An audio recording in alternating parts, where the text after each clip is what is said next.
दिनचर्या योग्य असेल, परंतु तुमची पचन संस्था ही जर व्यवस्थित काम करत नसेल, तुमची पचन क्रिया चांगली नसेल, तुमची पचन क्रिया ही जर व्यवस्थितरित्या होत नसेल, तर त्यामुळेही तुम्हाला पांडुहा व्याधी होऊ शकतो.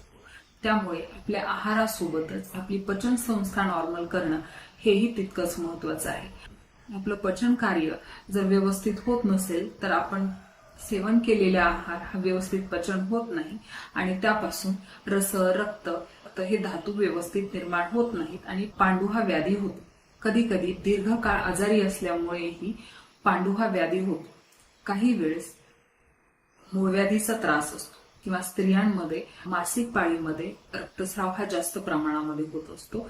त्यामुळे पांडुहा व्याधी उपद्रव स्वरूपामध्ये उत्पन्न होतो. सर्वात प्रथम ज्या कारणामुळे रक्त शरीराच्या बाहेर जात आहे ते कारण दूर करा.